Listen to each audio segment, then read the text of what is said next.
Halo, shalom adik-adik semua. Gimana kabarnya? Saya diberkati, Anda diberkati, kita semua diberkati.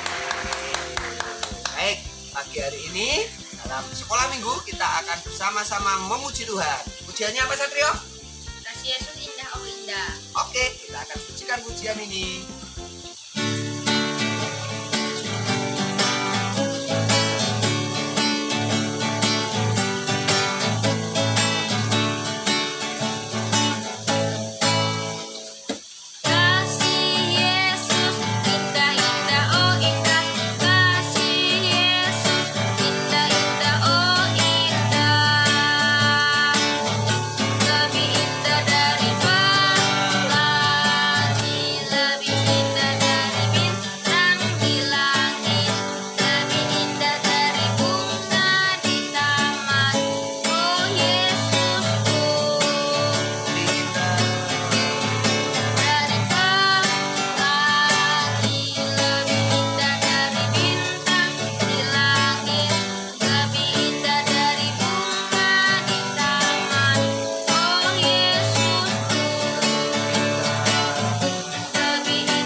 Salam adik-adik, saat ini kita akan bersama-sama belajar firman Tuhan. Tetapi sebelumnya kita akan berdoa terlebih dahulu. Mari kita berdoa. Tuhan Yesus, kami bersyukur untuk kasih dan kebaikan. Saat ini Tuhan, kami bersama-sama akan mendengarkan firman-Mu. Tuhan menolong kami mengerti dan memahami apa yang Tuhan ingin kami lakukan. Tuhan tolong hamba-Mu sebagai penyampai firman-Mu untuk boleh melakukan yang terbaik. Biar setiap firman yang keluar dari mulut hamba-Mu ini memberkati setiap anak-anak-Mu yang sudah setia mendengarkan pada pagi hari ini. Di dalam nama Tuhan kami Yesus Kristus kami ucap syukur dan berdoa. Haleluya. Amin. Nah, bacaan firman Tuhan kita pagi hari ini diambil dari Kisah Para Rasul pasal 1 ayat 6 sampai 9. Nah, kita minta tolong Om Beni untuk membacakannya. Kisah Para Rasul pasal 1 ayat 6 sampai 9. Silakan Om Beni. Baik Anda. Yesus terangkat ke surga. Maka bertanyalah mereka yang berkumpul di situ, "Tuhan, maukah Engkau pada masa ini memulihkan kerajaan Israel?" Jawabnya, "Engkau tidak perlu mengetahui masa dan waktu yang ditetapkan Bapa sendiri menurut kuasanya. Tetapi kamu akan menerima kuasa kalau Roh Kudus turun ke atas kamu, dan kamu akan menjadi saksiku di Yerusalem dan di seluruh Yudea dan Samaria dan sampai ke ujung bumi." Sesudah ia mengatakan demikian, terangkatlah ia disaksikan oleh mereka, dan awan menutupnya dari pandangan mereka. Amin. Nah, jadi perikop ini menceritakan tentang Yesus terangkat ke surga. Ternyata sebelum Yesus terangkat ke surga, Yesus mengatakan kepada murid-muridnya seperti ini. Ada satu pesan di ayat yang ke-8. "Tetapi kamu akan menerima kuasa kalau Roh Kudus turun ke atas kamu, dan kamu akan menjadi saksiku di Yerusalem dan di seluruh Yudea dan Samaria dan sampai ke ujung bumi." Dari ayat 8 ini Tante Lita akan pecah menjadi 3 bagian. Yang pertama adalah bahwa kita, murid-muridnya, akan menerima kuasa. Kuasa apa ini? Nah, kuasa di sini kalau kita bandingkan dari kitab Markus pasal 16 ayat 18, di sana dikatakan bahwa murid-murid Kristus itu akan bisa melakukan perkara-perkara ajaib, perkara-perkara yang besar. Apa saja perkara-perkara besarnya itu? Markus pasal 16 ayat 18. Mereka akan memegang ular Dan sekalipun mereka minum racun maut, mereka tidak akan mendapat celaka. Mereka meletakkan tangannya atas orang sakit dan orang itu akan sembuh. Jadi ketika murid-murid Kristus saat itu menerima kuasa, menerima roh gitu ya, saat hari pencurahan roh, hari Pentakosta, maka nanti mereka akan bisa melakukan perkara-perkara yang ajaib, perkara-perkara yang luar biasa. Megang ular ya udah apa-apa gitu kan. Mereka bisa menyembuhkan orang sakit. Mereka minum racun gak apa-apa. Artinya apa? Mereka akan bisa melakukan perkara-perkara yang luar biasa. Mereka akan bisa melakukan banyak mukjizat ketika mereka menerima roh yang dicurahkan dari surga ketika 10 hari setelah Kristus naik ke surga. Itu yang dikenal dengan hari Pentakosta, hari pencurahan roh. Nah, jadi ketika roh Allah ada dalam diri murid-muridnya, maka murid-muridnya akan bisa melakukan perkara-perkara yang besar.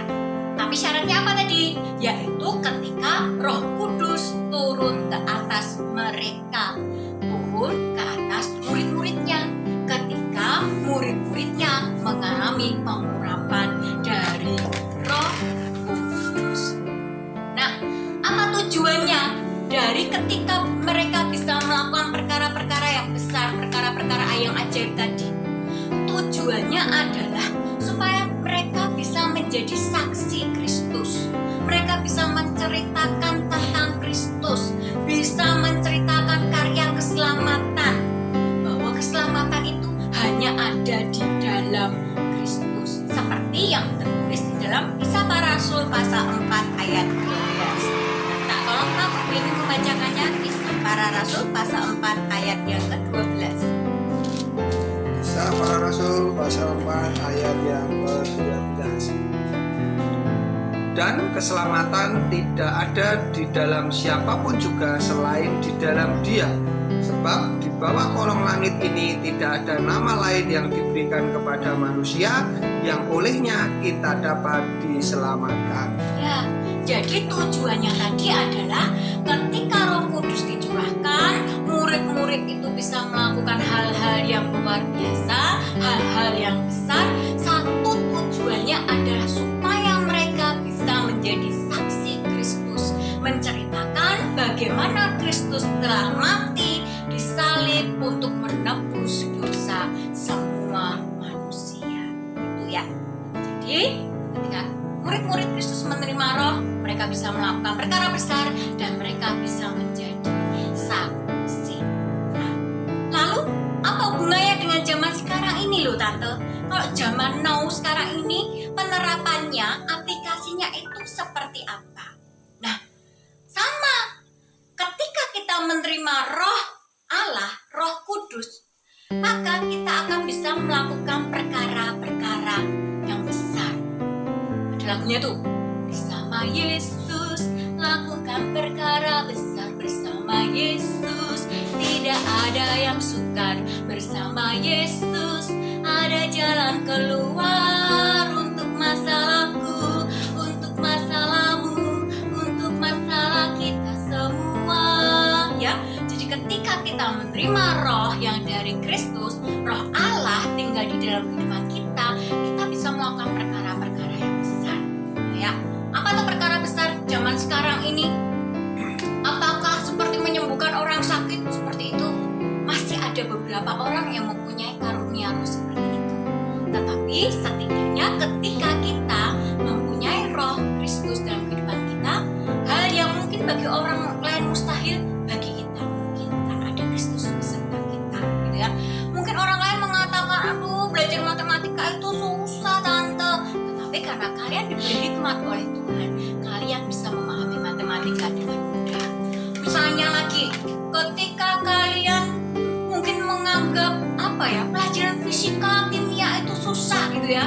Tapi karena kalian diberi hikmat oleh Allah, maka kalian bisa memahami pelajaran-pelajaran yang susah itu dengan mudah. Itu perkara-perkara besar gitu ya.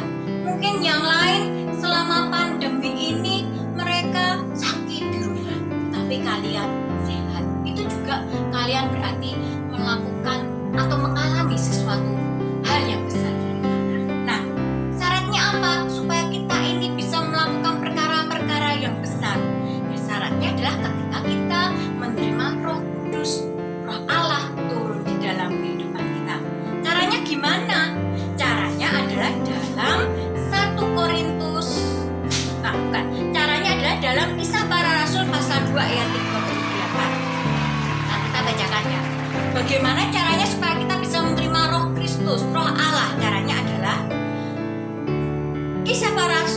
ayat 38. Jawab Petrus kepada mereka, bertobatlah dan hendaklah kamu masing-masing memberi dirimu dibaptis dalam nama Yesus Kristus untuk pengampunan dosamu, maka kamu akan menerima karunia Roh Kudus.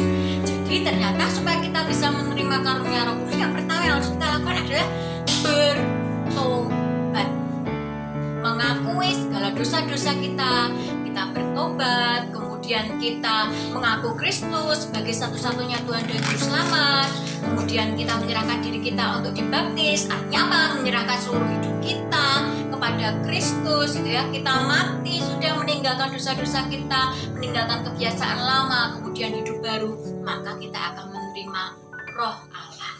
Dan ketika Roh Allah itu dalam kehidupan kita, maka kita akan bisa melakukan perkara-perkara yang besar.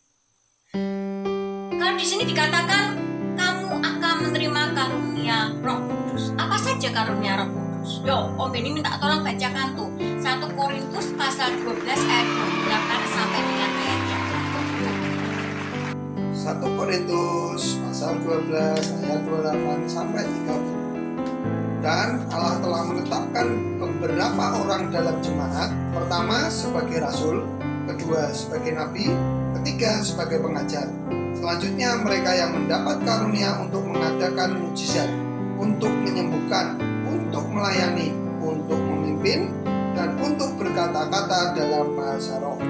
Adakah mereka semua rasul atau nabi atau pengajar?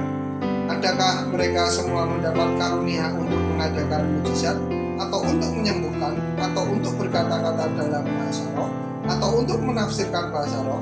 Jadi, berusahalah untuk memperoleh karunia-karunia yang paling utama, dan aku menunjukkan kepadamu jalan yang lebih utama lagi. Nah, jadi karunia roh ini ada macam-macam gitu ya. Ada yang bisa berbahasa roh, ada yang bisa menafsirkan bahasa roh, kemudian ada yang bisa menjadi pengajar, ada yang bisa menjadi nabi, ada yang bisa menyembuhkan orang sakit, ada yang bisa melakukan mujizat. Wow, itu jadi peran Roh Kudus di dalam kehidupan orang percaya adalah bahwa mereka akan melakukan sesuatu hal-hal yang luar biasa, hal-hal yang besar, ya, bukan karena kekuatan mereka, tetapi karena Roh Allah ada di dalam mereka. Ingat ya, semua hal yang bisa kita lakukan itu bukan karena kekuatan kita, itu semua karena ada Allah yang memberi kekuatan kepada kita. Ya, jadi ingat, sesuai dengan pesan Kristus sebelum dia naik ke surga, ketika kita menerima rohnya, maka kita akan menerima kuasa untuk apa? Untuk menjadi saksi. Jangan lupa ya, yang terpenting adalah bagaimana kita bisa menjadi saksi Kristus, menceritakan karya keselamatan yang telah Kristus perbuat. Mati disalib, bangkit pada hari yang ketiga, naik ke surga, menyediakan tempat bagi kita, setiap orang yang percaya kepadanya. Caranya gimana toh menjadi saksi Kristus?